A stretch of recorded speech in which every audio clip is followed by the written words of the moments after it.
আচ্ছা, সবাই আমাকে একটু জানাও যে ক্লিয়ার শোনা যাচ্ছে কিনা। আসলে নতুন সেটআপ, নতুন হোয়াইট বোর্ড, তো লাইটও আমি আসলে এর আগে লাইভ টেস্ট করেও দেখতে পারি নাই, তো আসলে ডিরেক্ট লাইভে চলে আসা, তো যার কারণে আমাকে সবাই একটু জানাও যে মাইকের সাউন্ডটা ক্লিয়ার কিনা এবং তোমরা ক্লিয়ার সব কিছু দেখতে পাচ্ছ কিনা।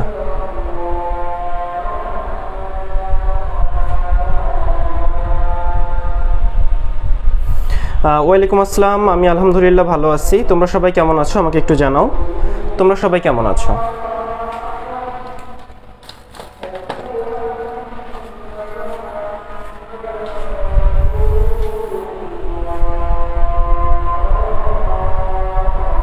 আচ্ছা, সাউন্ড ক্লিয়ার তাই না? আচ্ছা, অল ক্লিয়ার, ওকে।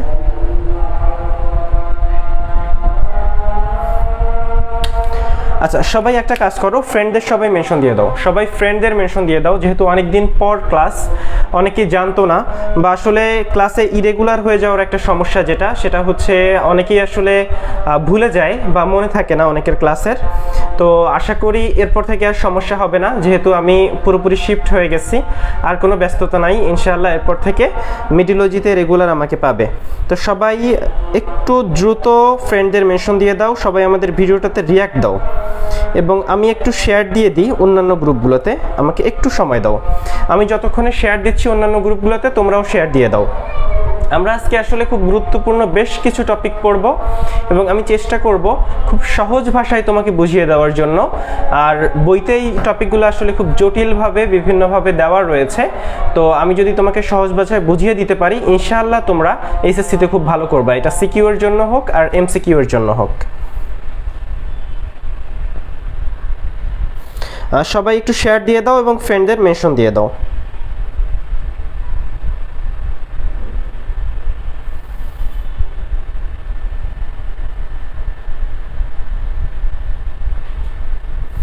আচ্ছা, আর তোমরা আমাকে একটু বলবা যে তোমরা ক্লিয়ার বোর্ডে আমি আসলে লিখলে তোমরা ক্লিয়ার দেখতে পাবে কিনা, বা কতটুকু বড় করে লিখতে হবে আমি আসলে বুঝতে পারছি না, তো তোমরা আমাকে এই ব্যাপারটা একটু বলবে।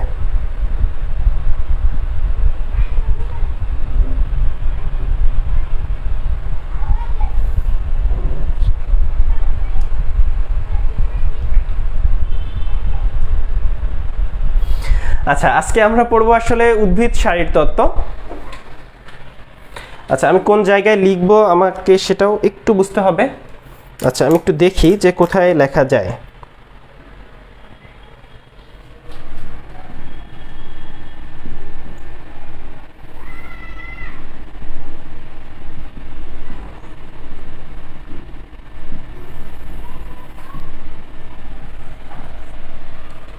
আচ্ছা, আমি একটু ওয়েট করতেছি যে আসলে বোর্ডের কতটুকু কাভার করবে সেটা দেখার জন্য, যেহেতু আমার বোর্ডটা অনেক বড়।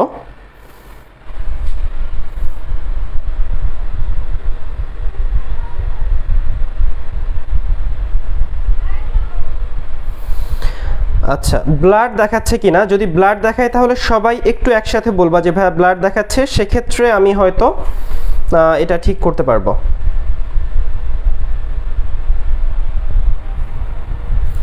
আচ্ছা, ব্লাড দেখাচ্ছে। আচ্ছা, একটু ওয়েট করছি আমি যাতে ব্লাডটা ঠিক হয়ে যায়। আমি একটু ওয়েট করছি, আসলে নতুন লেট লাইন নেওয়া, তো যার কারণে আমাকে আসলে 1-2 দিন লাইভ নিয়ে দেখতে হবে যে নেট স্পিডটা ঠিক আছে কিনা। যদি না থাকে সেক্ষেত্রে হয়তো আমাকে নেট স্পিডটা বাড়াতে হবে।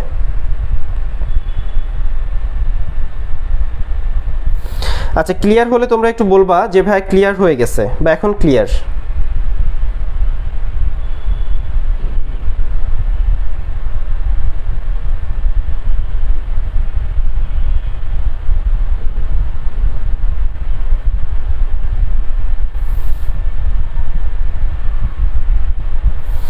আচ্ছা, ঠিক আছে, আমি হয়তো নেক্সটে ক্যামেরা আরেকটু সামনে নিয়ে আসবো যাতে তোমরা আরেকটু ক্লিয়ার দেখতে পারো।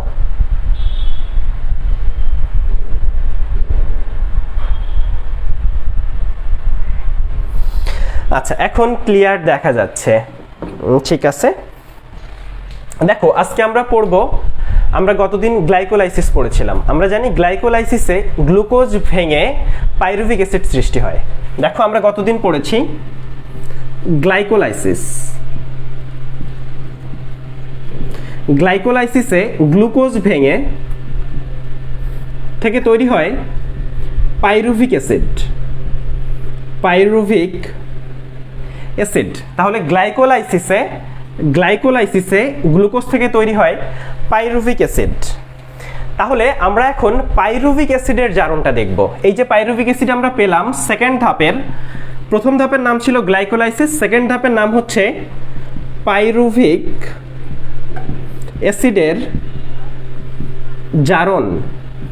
সেকেন্ড ধাপের নাম পাইরুভিক অ্যাসিডের জারণ। এটাকে কেন পাইরুভিক অ্যাসিডের জারণ বলা হয় চলো আমরা দেখি। এখানে পাইরুভিক অ্যাসিড থেকে পাওয়া যায় অ্যাসিটাইল কোয়ে।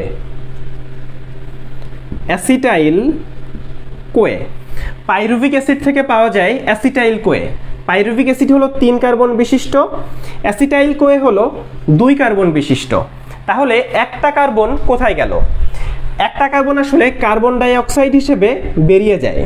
তোমাদের মনে রাখতে হবে, যদি একটা কার্বন ডাইঅক্সাইড কোথাও থেকে বেরিয়ে যায় সেখানে তৈরি হয় NAD থেকে NADH2, সেখানে তৈরি হয় NAD থেকে NADH2। তাহলে আবারও একটু খেয়াল করো, 3 কার্বন পাইরুভিক অ্যাসিড।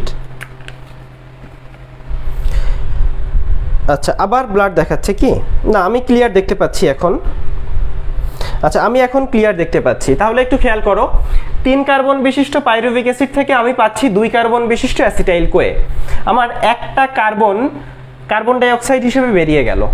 তাহলে আমি যেটা তোমাকে বললাম, যেখানে কার্বন ডাই অক্সাইড বেরিয়ে যায় সেখানে NAD থেকে NADH2 তৈরি হয়। এখন খেয়াল করো, এখানে হাইড্রোজেন যুক্ত হয়েছে। হাইড্রোজেন যুক্ত হওয়াকে আমরা বলি বিজারণ। আমরা জানি জারণ মানে হচ্ছে সারণ, গ্রহণ মানে বা হাইড্রোজেন যদি গৃহীত হয় সেটাকে বলা হয় বিজারণ। তাহলে NAD থেকে NADH2 তৈরি হওয়া যদি বিজারণ হয়, তাহলে পাইরুভিক অ্যাসিড থেকে অ্যাসিটাইল কোয়ে সৃষ্টি হওয়া এটা কি বলো? এটা হচ্ছে আমার জারণ। এই জন্যই বিক্রিয়াটার নাম পাইরুভিক অ্যাসিডের জারণ। এটাকে আসলে অ্যাসিটাইল কোয়ে সৃষ্টি হওয়াও বলা হয়। এটাকে অ্যাসিটাইল কোয়ে সৃষ্টি এটাও বলা হয়। তাহলে একটু খেয়াল করো, পাইরুভিক অ্যাসিডের জারণ যেটা, এখানে আসলে NAD থেকে NADH2 তৈরি হচ্ছে, অর্থাৎ NADর বিজারণ হচ্ছে।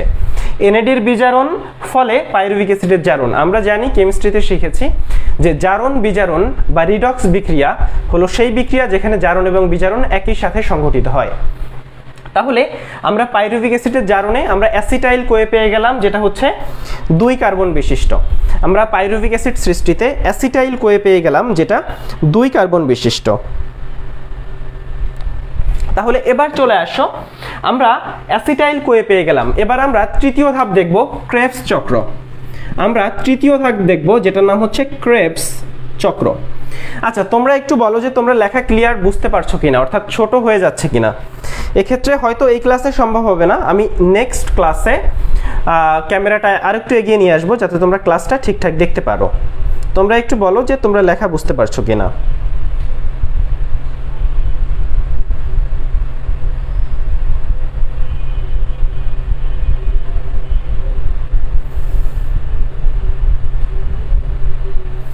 লেখা বুঝতে পারছো কিনা আমার কোশ্চেন হচ্ছে সেটা।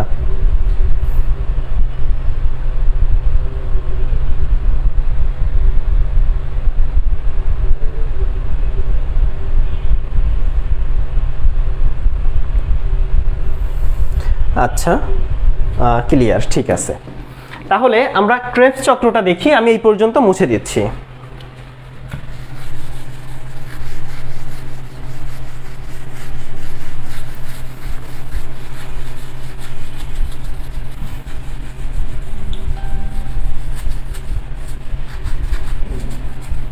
আচ্ছা, খুব সম্ভবত আমার হোয়াইট বোর্ড, যে আমার ডাস্টার যেটা, এটা খুব ভালো হয় নাই, তো আমাকে একটা ভালো ডাস্টারও কিনতে হবে।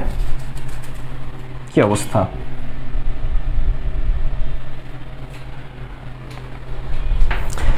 আচ্ছা, তাহলে একটু চলে আসো, আমরা এখন ক্রেবস চক্র দেখব। আমি এখান থেকে লিখছি, আমরা এখন ক্রেবস চক্র দেখব। ক্রেবস চক্রের ক্ষেত্রে আমরা আসলে ফার্স্টে একটা লাইন শিখব। ক্রেবস চক্রটা অনেক জটিল, তোমরা আসলে অনেক কঠিনভাবে শিখো, অনেক সময় লাগে শেখাতে। আমি খুব দ্রুত শিখাবো তোমাদের এবং একটা লাইনের মাধ্যমেই শিখাবো। লাইনটা তোমরা অনেকেই জানো না। যাই হোক, লাইনটা হচ্ছে আমাদের of course citrate is a Seely stupid funny molecule. Of course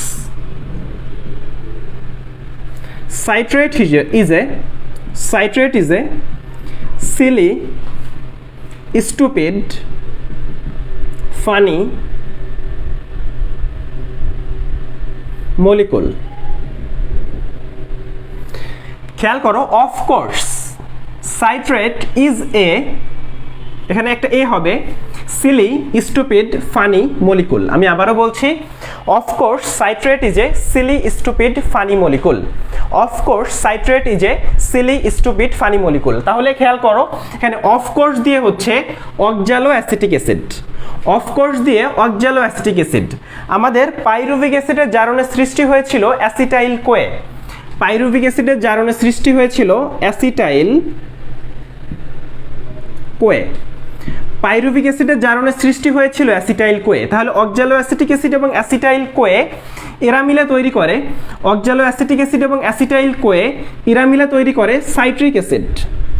এরা দুইজন মিলে তৈরি করে সাইট্রিক অ্যাসিড। তাহলে খেয়াল করো, অক্সালো অ্যাসিটিক অ্যাসিড 4 কার্বন বিশিষ্ট এবং অ্যাসিটাইল কোয়ে 2 কার্বন বিশিষ্ট। এরা মিলে তৈরি করতেছে 6 কার্বন বিশিষ্ট সাইট্রিক অ্যাসিড। এই চক্র বিজ্ঞানী ক্রেবস আবিষ্কার করেছেন, এজন্য এটার নাম ক্রেবস চক্র। এই চক্রের প্রথম স্থায়ী পদার্থ সাইট্রিক অ্যাসিড, এজন্য এটাকে বলা হয় সাইট্রিক অ্যাসিড চক্র। এজন্য এই চক্রকে বলা হয় সাইট্রিক অ্যাসিড চক্র। আচ্ছা, বারবার আটকে যাচ্ছে। আচ্ছা, একটু সবাই বলো তো যে বারবার আটকে যাচ্ছে কেন? সবাই একটু বলো যে বারবার আটকে যাচ্ছে কেন, বা বারবার আটকে যাচ্ছে কিনা।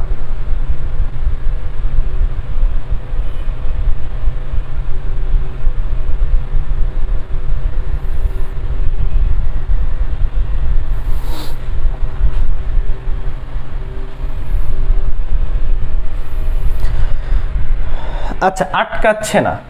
আচ্ছা, সাইট্রিক অ্যাসিড চক্র, এটাকে বলা হয় সাইট্রিক অ্যাসিড চক্র। এছাড়া এই যে সাইট্রিক অ্যাসিড, এটা আসলে দেখতে এরকম।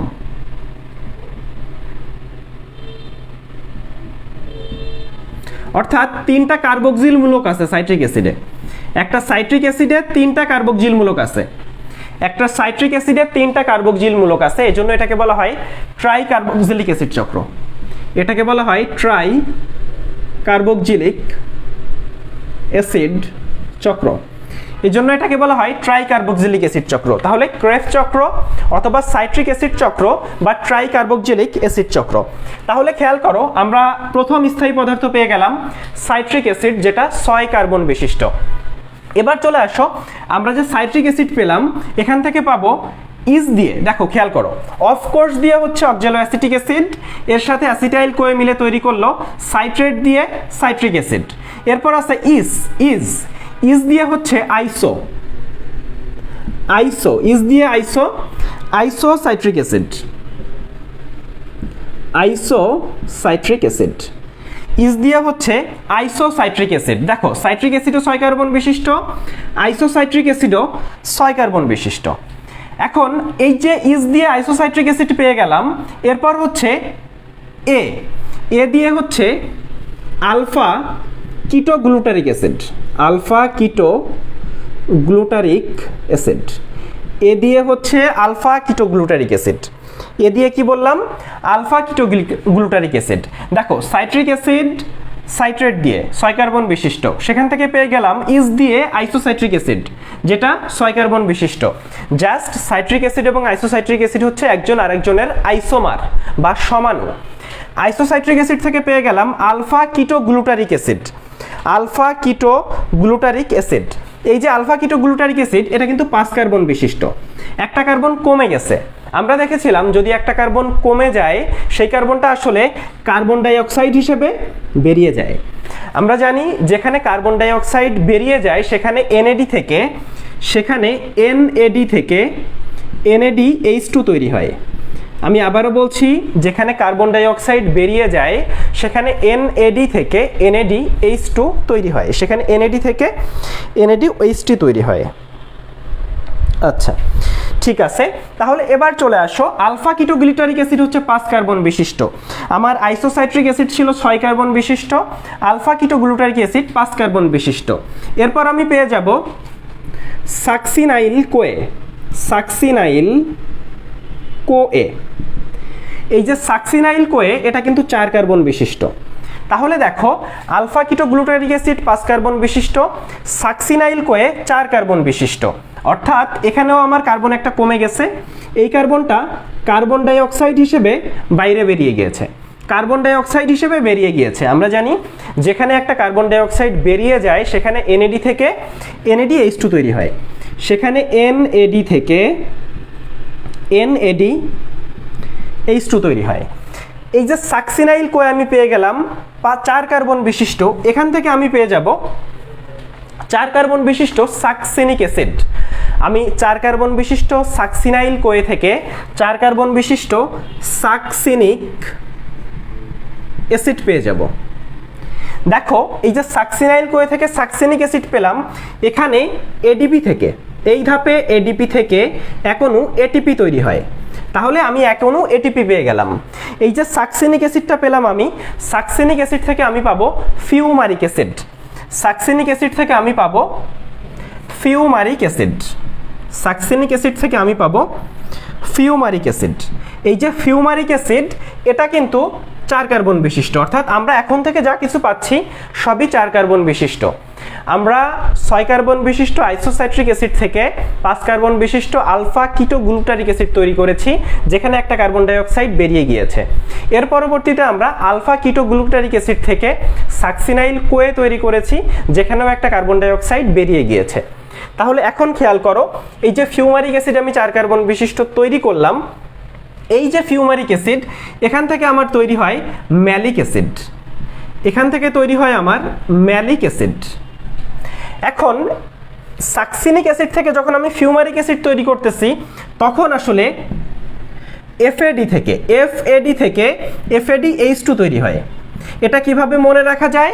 দেখো, ফিউমারিকের ফ এবং ফ, তাহলে যখনই ফিউমারিক অ্যাসিড তৈরি হয় তখন FAD থেকে FADH2 তৈরি হয়, যখনই ফিউমারিক অ্যাসিড তৈরি হয় তখন FAD থেকে FADH2 তৈরি হয়।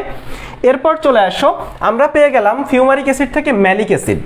যখন ফিউমারিক অ্যাসিড থেকে ম্যালিক অ্যাসিড তৈরি হবে তখন আগের মতো NAD থেকে একটা NADH2 তৈরি হবে, একটা NADH2 তৈরি হবে। অর্থাৎ যখন আমি ফিউমারিক অ্যাসিড থেকে ম্যালিক অ্যাসিড তৈরি করব তখন একটা NAD থেকে একটা NADH2 তৈরি হবে, এবং পরবর্তীতে ম্যালিক অ্যাসিড থেকে ফিউমারিক অ্যাসিড থেকে ম্যালিক অ্যাসিডের ক্ষেত্রে NAD থেকে NADH2 তৈরি হয় না। ফিউমারিক অ্যাসিড থেকে যখন ম্যালিক অ্যাসিড তৈরি হয় তখন NAD থেকে NADH2 তৈরি হয় না। ম্যালিক অ্যাসিড থেকে যখন অক্সালো অ্যাসিটিক অ্যাসিড তৈরি হয়, তৈরি হয় তখন আসলে একটা NAD থেকে একটা NADH2 তৈরি হয়। এখন তুমি এই কবিতাটা একটু আবারও মনে করে দেখো। অফকোর্স দিয়ে হচ্ছে অক্সালো অ্যাসিটিক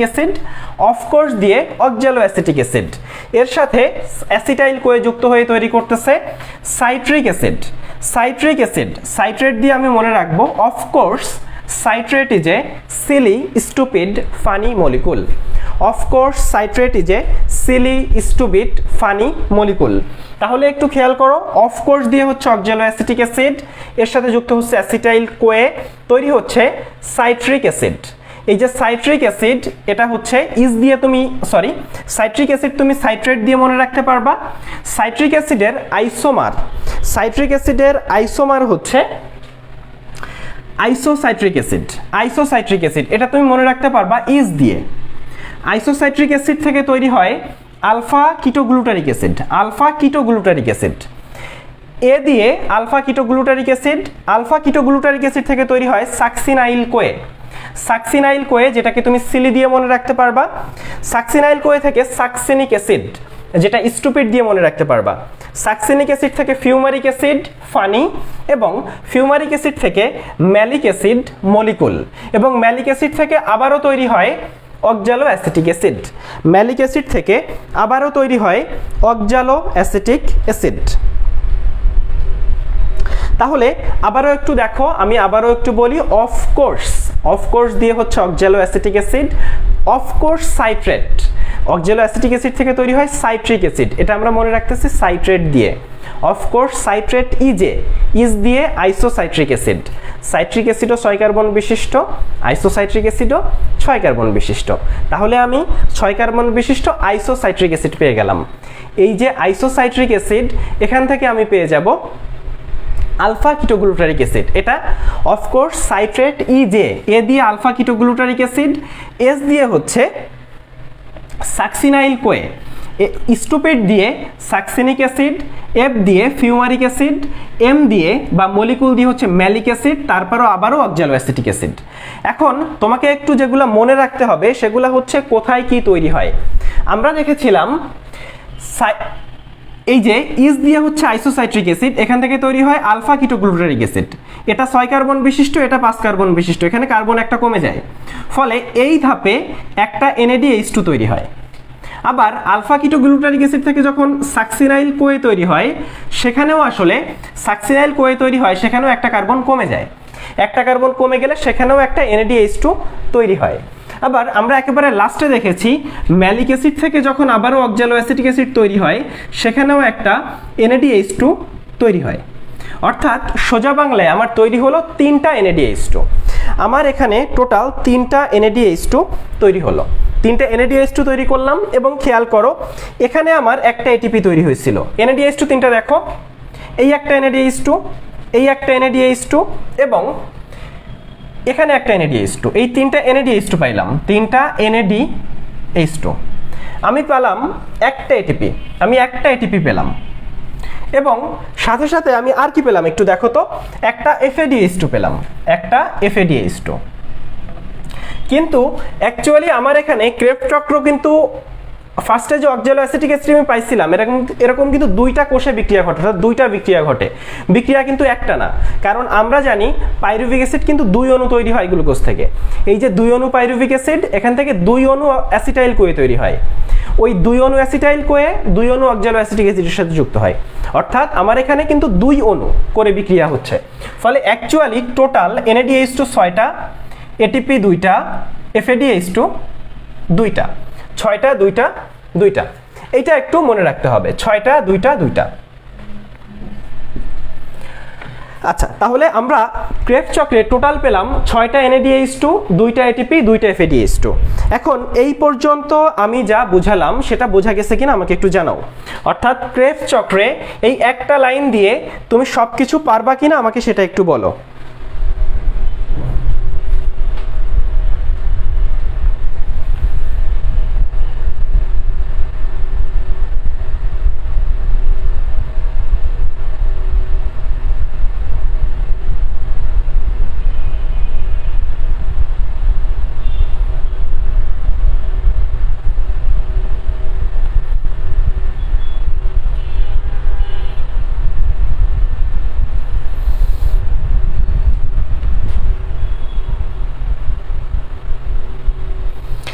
আচ্ছা, তাহলে এই যে ক্রেবস চক্র এটা কোথায় ঘটে বলো তো? এটা কিন্তু মাইটোকন্ড্রিয়াতে ঘটে। আমরা দেখেছিলাম আমাদের গ্লাইকোলাইসিস এবং পাইরুভিক অ্যাসিডের জারণ দুইটাই কিন্তু সাইটোপ্লাজমে ঘটেছিল, কিন্তু আমার ক্রেবস চক্র ঘটে মাইটোকন্ড্রিয়াতে। এবং এখানে সবচেয়ে গুরুত্বপূর্ণ বিক্রিয়া হচ্ছে এই অক্সালো অ্যাসিটিক অ্যাসিড এবং অ্যাসিটাইল কোয়ে, এই দুইটা মিলে তৈরি করে সাইট্রিক অ্যাসিড। এইটা হচ্ছে ক্রেবস চক্রের প্রথম স্থায়ী পদার্থ। এই বিক্রিয়াটা হচ্ছে সবচেয়ে বেশি গুরুত্বপূর্ণ। এবং এই যে অক্সালো অ্যাসিটিক অ্যাসিড, এটা কিন্তু ক্রেবস চক্রে স্থায়ী পদার্থ না, সরি, এটাকে বলা হয় আবাসিক অণু, ক্রেবস চক্রের আবাসিক অণু। কারণ এটা ক্রেবস চক্রে আগে থেকেই থাকে, ক্রেবস চক্রে আগে থেকেই মাইটোকন্ড্রিয়ার ভিতর অক্সালো অ্যাসিটিক অ্যাসিড থাকে। এই অক্সালো অ্যাসিটিক অ্যাসিডের সাথে পরবর্তীতে যুক্ত হয় পাইরুভিক অ্যাসিড, অ্যাসিটাইল কোয়ে। তাহলে অক্সালো অ্যাসিটিক অ্যাসিডের সাথে অ্যাসিটাইল কোয়ে যুক্ত হয় এবং তৈরি হয় আমার সাইট্রিক অ্যাসিড। তাহলে আমি কি বললাম, আমার আবাসিক অণু হচ্ছে অক্সালো অ্যাসিটিক অ্যাসিড। আবাসিক অণু এখানে আমার আবাসিক অণু হচ্ছে অক্সালো অ্যাসিটিক অ্যাসিড, এইটার সাথে যুক্ত হয় অ্যাসিটাইল কোয়ে, এটার সাথে যুক্ত হয় অ্যাসিটাইল কোয়ে, এবং আমার তৈরি হয় প্রথম স্থায়ী পদার্থ সাইট্রিক অ্যাসিড। তাহলে আমি এই জিনিসটা আবারও একটু তোমাকে বলি, আমার এই লাইনটা আমি আবারও একটু লিখে দিচ্ছি। আচ্ছা, একবার মুছে দিই আমি, হ্যাঁ।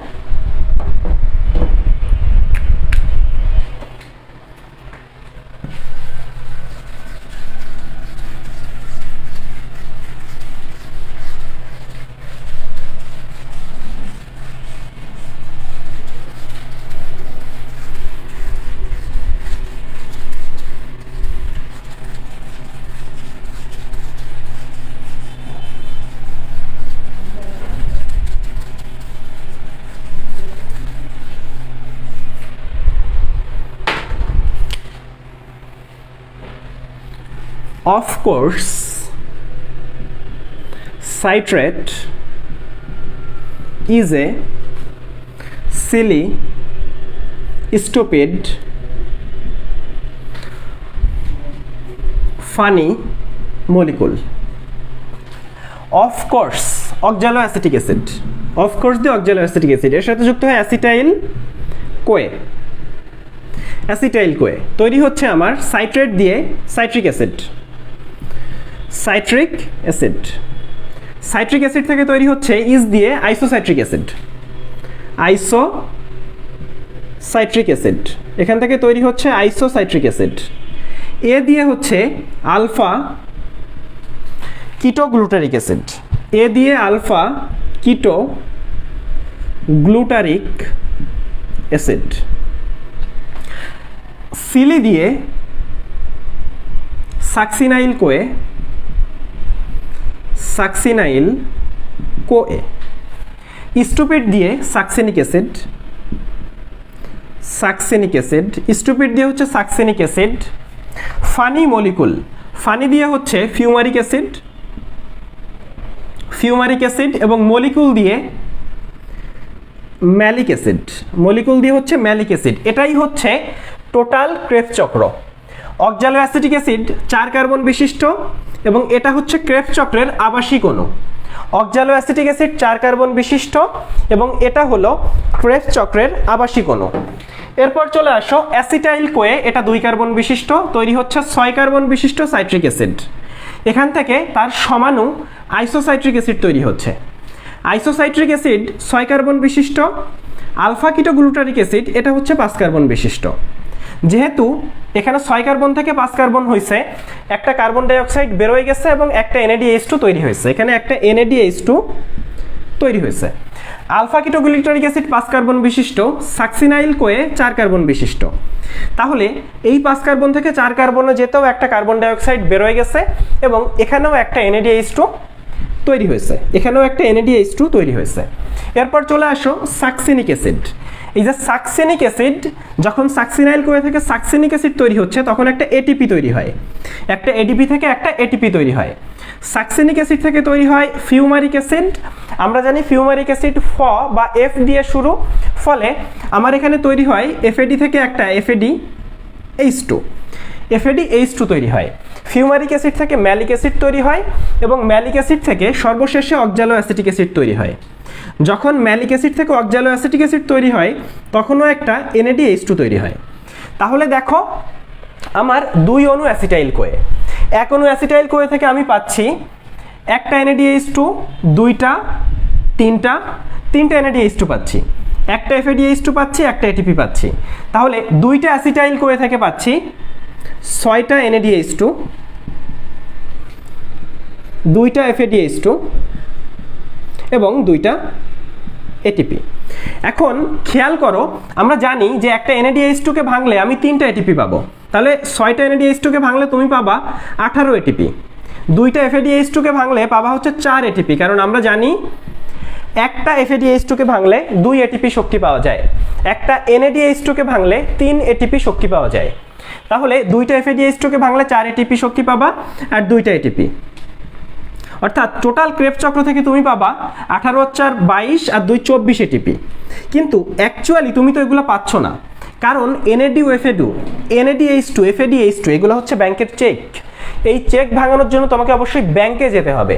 তোমরা আমাকে একটু বলো তো ব্যাংক কোনটা, সবাই একটু আমাকে কমেন্ট করে জানাও যে ব্যাংক কোনটা। NADH2 FADH2 এগুলো হচ্ছে ব্যাংকের চেক, ATP গুলো হচ্ছে নগদ টাকা। তাহলে ব্যাংক কোনটা একটু সবাই আমাকে জানাও।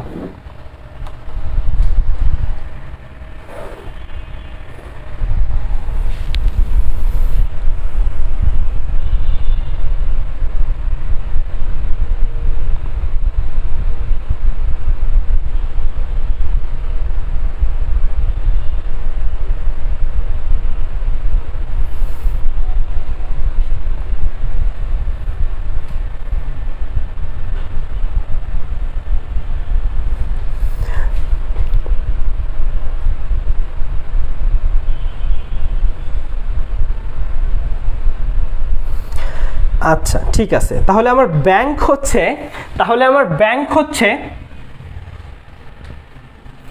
আচ্ছা তাহলে আমার ব্যাংক হচ্ছে আমার ইটিসি বা ইলেকট্রন ট্রান্সপোর্ট চেইন, বা এটাকে ইটিএসও বলা হয়, ইলেকট্রন ট্রান্সপোর্ট সিস্টেম।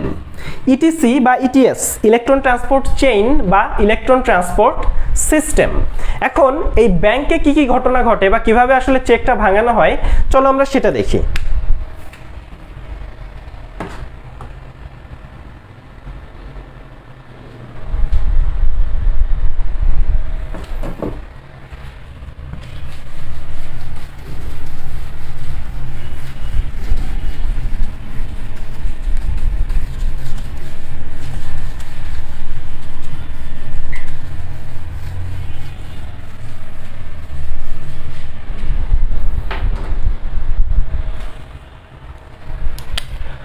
আচ্ছা ইটিসি, এখন বইতে আসলে এই বিক্রিয়াটা খুবই কঠিন করে দেওয়া, তো আমি আসলে ঠিক যেভাবে বিক্রিয়াটা হয় বা এই বিক্রিয়ার আসলে সারাংশ যেটা, এই বিক্রিয়ার জিস্ট যেটা, সেটা আমি তোমাকে দেখাচ্ছি।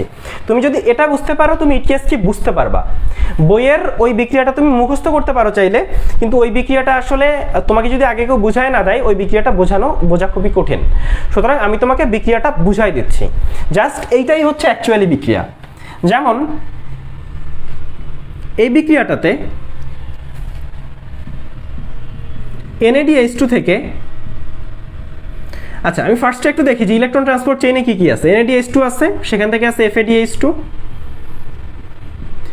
FSDH2 থেকে ইলেকট্রন যায় হচ্ছে কোএনজাইম QH2 তে, এখান থেকে ইলেকট্রন যায় সাইটোক্রোম B তে, সেখান থেকে যায় সাইটোক্রোম C তে, তারপর যায় সাইটোক্রোম A তে, তারপর যায় সাইটোক্রোম A3 তে, A3। তাহলে ইলেকট্রন ফার্স্টে NADH2 তে আসে, সেখান থেকে FADH2 তে আসে, সেখান থেকে কোএনজাইম QH2 তে আসে, তারপর সাইটোক্রোম B, তারপর সাইটোক্রোম C, তারপর সাইটোক্রোম A এবং তারপর সাইটোক্রোম A3। এটা কিভাবে মনে রাখা যায়? দেখো সাইটোক্রোম B, বিতে হচ্ছে বেবি, সিতে হচ্ছে চাইল্ড, এতে হচ্ছে অ্যাডাল্ট এবং A3 তে হচ্ছে বেশি অ্যাডাল্ট। তাহলে আমরা যখন খুব ছোট থাকি তখন আমরা বেবি থাকি, তারপর যখন আমরা একটু বড় হই তখন আমাদেরকে বলা হয় চাইল্ড, আর একটু বড় হলে অ্যাডাল্ট, এবং আরও বড় হলে তখন বলা হয় বেশি অ্যাডাল্ট 3। তাহলে ইলেকট্রন NADH2 থেকে FADH2, সেখান থেকে coenzyme QH2, cytochrome B, cytochrome C, cytochrome A এবং সাইটোক্রোম A3 তে যায়। এখন দেখো যখন NADH2 থেকে FADH2 তে যাচ্ছে তখন আসলে NADH2 থেকে তৈরি হয় NAD। এখন একটু খেয়াল করো, এটা হচ্ছে ইলেকট্রনের ছাড়ন বা হাইড্রোজেন ছাড়ন, তাই না? হাইড্রোজেন ছেড়ে দিয়ে আসতেছে, ফলে এই বিক্রিয়াটা হচ্ছে একটা জারণ বিক্রিয়া। NADH2 থেকে NAD তৈরি হয় এবং এখানে নেক্সট স্টেজে ADPর সাথে ফসফেট যুক্ত হয়ে তৈরি করে ATP, ADPর সাথে ফসফেট যুক্ত হয়ে তৈরি করে ATP। তাহলে আমাদের এখানে ADP থেকে ATP পাচ্ছি আমি, এবং হাইড্রোজেন ছেড়ে দিচ্ছে। এই হাইড্রোজেনটা কিভাবে আসে? এই হাইড্রোজেনটা খেয়াল করো দুইটা প্রোটন হিসেবে এদিকে আসতে থাকে, এবং এই যে হাইড্রোজেনের যে ইলেকট্রন, এই ইলেকট্রন ট্রান্সপোর্ট চেইনের মাধ্যমে, দেখো আমি জানি যে এই যে দুটো হাইড্রোজেনকে ভাঙলে কি পাওয়া যায়? দুটো প্রোটন পাওয়া যায় এবং দুটো ইলেকট্রন পাওয়া যায়। এই হাইড্রোজেনকে ভাঙলে দুটো প্রোটন পাওয়া যায় এবং দুটো ইলেকট্রন পাওয়া যায়। এখন দেখো এই যে আমার প্রোটন এবং এই যে আমার ইলেকট্রন, এই প্রোটনটা আলাদা পথে এদিকে আসতে থাকে এবং ইলেকট্রন ট্রান্সপোর্ট চেইনের মাধ্যমে NADH2 থেকে FADH2, সেখান থেকে কোএনজাইম QH2, সেখান থেকে BCAA3 এদিকে আসতে থাকে। তাহলে আবারও FADH2 তে যখন ইলেকট্রনটা আসে তখন FADH2 থেকে পাওয়া যায় FAD পাওয়া যায়, এবং হাইড্রোজেনের ধরো দুইটা প্রোটন এই পথে চলে আসতে থাকে এবং ইলেকট্রনগুলো এই পথে চলে আসতে থাকে। কোএনজাইম কিউ এর ক্ষেত্রেও তাই হয়। কোএনজাইম QH2 থেকে পাওয়া যায় কোএনজাইম কিউ, কোএনজাইম QH2 থেকে পাওয়া যায় কোএনজাইম কিউ। এই হাইড্রোজেনের দুইটা প্রোটন আলাদা পথে এবং দুটো ইলেকট্রন এই চেইনের মাধ্যমে এদিকে আসতে থাকে। খেয়াল করো, ইলেকট্রন সাইটোক্রোম বিতে আসলো, সিতে আসলো, সাইটোক্রোম এতে আসলো, সাইটোক্রোম A3 তে আসলো। এখানে দুইটা প্রোটন আসতেছে এই পথে, তাহলে সাইটোক্রোম A3 তে এসে দেখো দুটো ইলেকট্রন আসছে, দুইটা প্রোটন আসছে এবং হাফ অণু অক্সিজেন, এরা মিলে তৈরি করে এক অণু পানি। তাহলে সাইটোক্রোম A3 তে দুইটা প্রোটন, দুটো ইলেকট্রন, যে ইলেকট্রন ট্রান্সপোর্ট চেইনের মাধ্যম দিয়ে এসেছে এবং হাফ অণু অক্সিজেন, এরা মিলে তৈরি করে এক অণু পানি তৈরি করে। তাহলে আমি এক অণু পানি পেয়ে গেলাম, আমি এটিপি পেয়ে গেলাম। এখানে NADH2 জারণ হলো, অর্থাৎ জারণ বিক্রিয়া হলো, আমি এটিপি পেলাম এবং একেবারে সর্বশেষ ধাপে পানি পেয়ে গেলাম। পেয়ে গেলাম হচ্ছে পানি। এই যে আমি পানি পেয়ে গেলাম, এই ব্যাপারটাকে বলা হয় প্রান্তীয় শ্বসন। এই ঘটনাটাকে, এই সাইটোক্রোম A3 তে যে ঘটনাটা ঘটলো, এটাকে বলা হয় প্রান্তীয় শ্বসন। এটাকে কেন প্রান্তীয় শ্বসন বলা হয়? কারণ এটা আসলে শ্বসনের সর্বশেষ ধাপ, অর্থাৎ সবাত শ্বসনের সর্বশেষ ধাপ হলো প্রান্তীয় শ্বসন। এবং ইটিসিতে আমাদের একটাই কাজ, সেটা হচ্ছে আমরা যে চেকগুলা নিয়ে আসছি এই চেকগুলা ভাঙানো। এই যে চেকগুলা NADH2, FADH2 এগুলাকে ভাঙাই এটিপি তৈরি করা। তাহলে একটু খেয়াল করো, আমি এখানে এটিপি তৈরি করে ফেললাম। এখানে এই যে ধাপে ধাপে এখানেও আমার এটিপি তৈরি হলো, এটিপির সাথে ইনঅর্গানিক ফসফেট মিলে এটিপি তৈরি হলো। তাহলে আমি এটিপি তৈরি করে ফেললাম এবং আমার লাস্টে এসে তৈরি হলো পানি। সর্বশেষ ধাপ সাইটোক্রোম A3 তে প্রান্তীয় শ্বসনের মাধ্যমে যেটা তৈরি হয় সেটা হচ্ছে পানি। তাহলে এটাই হচ্ছে সোজা বাংলায় ইলেকট্রন ট্রান্সপোর্ট চেইন। এখন সবাই আমাকে একটু বলো যে ইলেকট্রন ট্রান্সপোর্ট চেইন যেটা বুঝালাম সেটা তোমরা বুঝতে পেরেছো কিনা, ইলেকট্রন ট্রান্সপোর্ট চেইন বোঝা গেছে কিনা?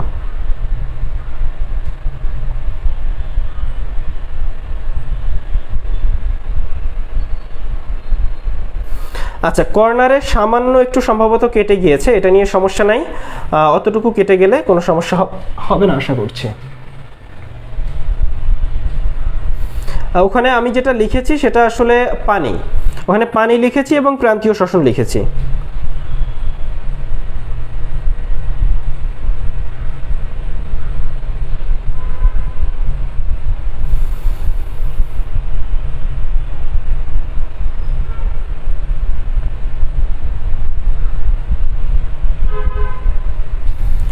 আচ্ছা, ঠিক আছে। তাহলে এটা ছিল আমাদের সবাত শ্বসন। আমরা অ্যাসিটাইল কোয়ে সৃষ্টি দেখলাম পাইরুভিক অ্যাসিড থেকে, 3 কার্বন বিশিষ্ট পাইরুভিক অ্যাসিড থেকে আমি 2 কার্বন বিশিষ্ট অ্যাসিটাইল কোয়ে পেয়ে গেলাম।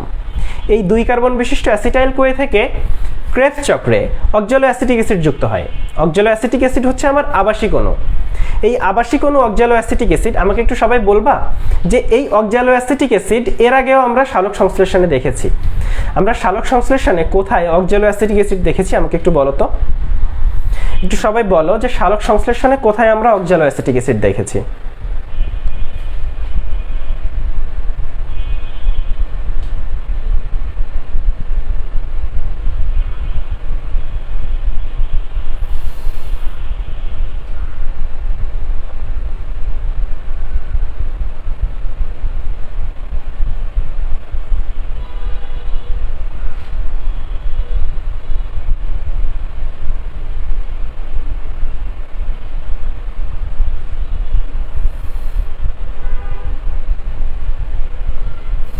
আচ্ছা, C4 সাইকেল, ঠিক আছে। তাহলে C4 সাইকেল, এরপর আমরা একটু কর্মদক্ষতা দেখি। চলো, কর্মদক্ষতা।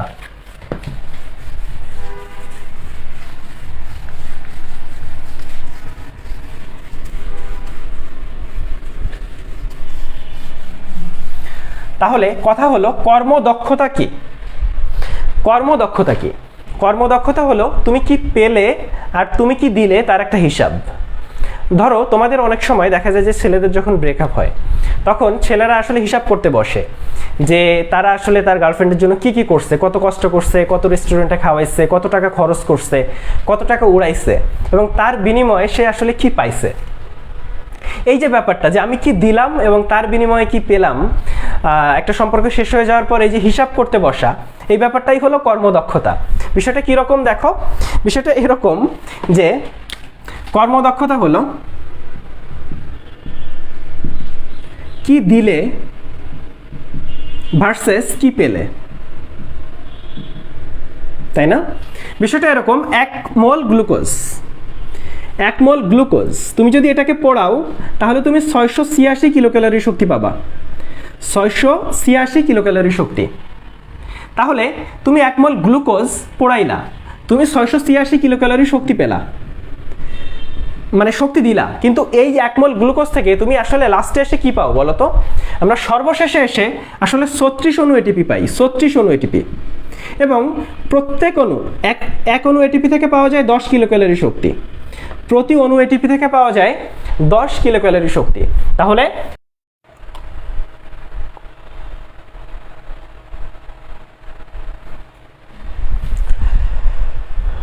আচ্ছা, সবাই একটু বলো যে তোমরা শুনতে পাচ্ছ কিনা। আমার এখানে বিদ্যুৎ চলে গিয়েছে।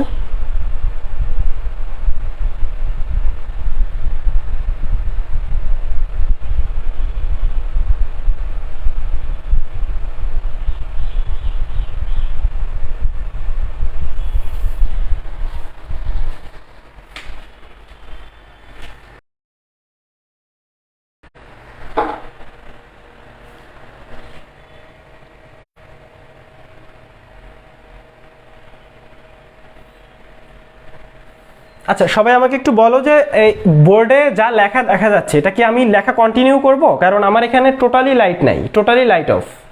এক্ষেত্রে আমি লেখাটা কন্টিনিউ করব কিনা আমাকে একটু জানাও।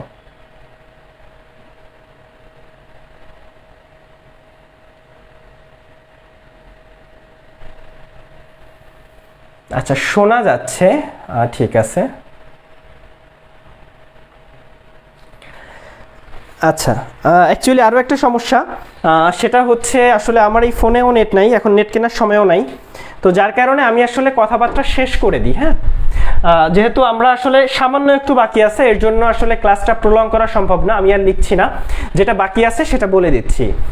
সেটা হচ্ছে আসলে তুমি 1 মোল গ্লুকোজকে যদি তুমি পোড়াও তাহলে 686 কিলোক্যালোরি শক্তি পাচ্ছ। তাহলে তুমি মানে শক্তি তুমি দিচ্ছ, তাই তো? অ্যাকচুয়ালি পাওয়া উচিত কত? 686 কিলোক্যালোরি, কিন্তু তুমি পাচ্ছ কত? 36 অণু এটিপি।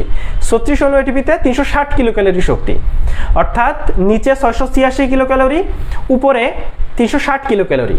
অর্থাৎ এটাকে যদি তুমি ভাগ দাও 686 দিয়ে 360কে, তাহলে তুমি যেটা পাচ্ছ সেটা হচ্ছে 55.4%। 55.4%, অর্থাৎ এক্ষেত্রে তুমি শ্বসনে কর্মদক্ষতা যেটা সেটা হচ্ছে 55.4%। এটা তুমি জানলা, আমাদের সবাত শ্বসনটা শেষ। অবাত শ্বসনে জাস্ট আমি বেসিক জিনিসটা বোঝাই দিই তোমাকে। অবাত শ্বসনে অক্সিজেন প্রয়োজন হয় না, অবাত শ্বসনের ক্ষেত্রে অক্সিজেন প্রয়োজন হয় না। এবং এক্ষেত্রে 2টা ধাপ আছে, একটা হচ্ছে গ্লাইকোলাইসিস। গ্লাইকোলাইসিস মানে হচ্ছে, আচ্ছা আমি একটা কাজ করতে পারি, সেটা হচ্ছে আমার প্রিভিয়াস কোনো ভিডিও সেটার লাস্টের যে পার্ট সেটা কেটে তোমাকে দিয়ে দিতে পারি গ্রুপে, যাতে তোমরা ওটা দেখে নিতে পারো। তাহলে আমি এটা মনে হয় এভাবে বললে একটু সমস্যা, যার কারণে আমি প্রিভিয়াস কোনো ভিডিও লাস্টের যে পার্ট ওটা কেটে তোমাদের দিয়ে দিব, যাতে তোমরা এই বিষয়টা বুঝতে পারো। অথবা তোমরা আরও একটা কাজ করতে পারো, লাস্টের যে পার্টটা এটা বোঝার জন্য আমার উদ্ভিদ শারীরতত্ত্ব ক্রাশ কোর্স যেটা রয়েছে, এই ক্রাশ কোর্সের গ্রুপে জয়েন করতে পারো। ওখানে উদ্ভিদ শারীরতত্ত্বের উপর সবগুলো লেকচার রয়েছে। ওখানে অ্যাকচুয়ালি মেডিকেল ওরিয়েন্টেড ক্লাস ওগুলা, কিন্তু অবাত শ্বসনের যে পার্টটুকু আছে সেটা মেডিকেলের জন্য যেটা ইয়ার জন্য একই রকম, তোমার এইচএসসি একাডেমিকের জন্য একই রকম। তবে একাডেমিকের জন্য তোমাকে অবশ্যই শ্বসনের গুরুত্বটা পড়তে হবে, অর্থাৎ শ্বসনের লাস্টে যে গুরুত্বের যে পার্টটা আছে এখান থেকে কিন্তু 4 মার্কের প্রশ্ন এবছর আসতে পারে। এবং অলরেডি আমরা কিন্তু আজকের ক্লাসের মাধ্যমে উদ্ভিদ শারীরতত্ত্ব শেষ করে ফেলছি, অর্থাৎ টোটাল বোটানির 5টা চ্যাপ্টারের 4টা চ্যাপ্টার আজকে শেষ হয়ে যাচ্ছে। সুতরাং এই যে 4টা চ্যাপ্টার, এবং তোমরা জানো জানো যে অনেক প্রশ্ন, তোমরা আসলে প্রচুর অপশন পাচ্ছ এবছর, সুতরাং তোমরা একদমই দুশ্চিন্তা করবা না এসএসসি পরীক্ষা নিয়ে। ইনশাআল্লাহ এসএসসি পরীক্ষা তোমাদের অনেক ভালো হবে যারা ন্যূনতম পড়াশোনা করবা, এবং এই সময়টা যদি তোমরা কাজে লাগাও আমি বিশ্বাস করি কারোরই এ প্লাস মিস যাবে না। ঠিক আছে, তাহলে আমি উদ্ভিদ শারীরতত্ত্বের লাস্টের যে একটা লেকচার তোমাদের আমি এখানে শেয়ার করে দিচ্ছি, তোমরা বাকি অংশটুকু দেখে নিবা কাইন্ডলি। যেহেতু কারেন্ট চলে গেছে আর এই মুহূর্তে আসবে কিনা তার জন্য ওয়েট করা সম্ভব হচ্ছে না। তাহলে আগামীকাল তোমাদের উদ্ভিদ শারীরতত্ত্বের উপর পরীক্ষা হচ্ছে। আগামীকাল আগামীকাল তোমাদের ক্লাসটা বন্ধ থাকুক। হ্যাঁ, আগামীকাল ক্লাসটা বন্ধ থাকুক, আগামীকাল রাত্রে তোমরা পরীক্ষা দাও। আগামীকাল রাত কয়টায়? আচ্ছা, আমি গ্রুপে তোমাদের একটা পোস্ট দিয়ে বলে দিব যে আগামীকাল আসলে কখন পরীক্ষাটা হবে, যেহেতু আমি আসলে আগামীকালের আমার যে শিডিউল সেটা এখনো সেট হয় নাই, তো ওই শিডিউল সেট করে তারপর তোমাদের একটা পরীক্ষার ডেট দিয়ে দিব, একটা সময় দিয়ে দিব। তাহলে সবাই এই পর্যন্ত ভালো থাকো, সুস্থ থাকো, এবং আগামীকাল পরীক্ষা হওয়ার পর ইনশাল্লাহ আগামী পরশু থেকে তোমাদের উদ্ভিদ প্রজননের ক্লাস শুরু হচ্ছে, এবং ওখানে আমাদের টোটাল 3টা ক্লাস হবে। তাহলে সবাই ভালো থাকো, আল্লাহ হাফেজ।